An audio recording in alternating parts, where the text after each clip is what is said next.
As a 17-year-old, ARMAH KIDEE was one of hundreds of thousands of Liberians who took up arms in his nation's devastating civil war.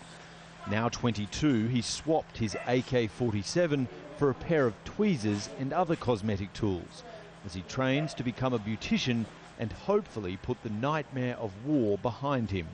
But during the wartime, it was very hard because we fire real gun, and sometimes you see in the ends down, you can't find food to eat. There was no freedom, you understand? But now you can move any hour you want to move.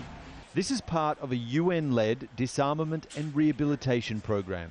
102,000 Liberians, a quarter of them women, have handed in their weapons.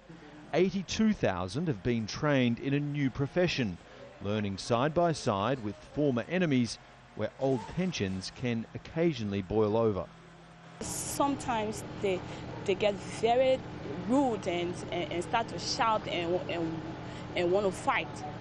In our visit, all 5 ex-combatants maintained their focus amid stifling heat.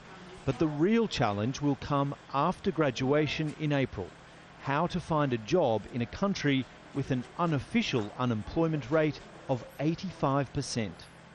With such a high unemployment rate, finding a job in Liberia is tough work for anyone. But it's even harder for ex-combatants. Despite their skills, many employers refuse to hire those who fought in the war. Former fighters aren't the only skilled Liberians struggling to get a job. These men are among the 200,000 refugees who've returned since the war ended in 2003. NAGBE is one of many returnees who learned computer skills in a refugee camp in Ghana. But since returning last September, all 15 of his job applications have been rejected. You have a family to take care of and you don't have a job. How can you take care of a family? How can you send the children to school? So it's very frustrating. Liberia's Deputy Labour Minister believes soon-to-be-released census data will show an official unemployment rate closer to 50%. And he says several major foreign investment projects are on their way.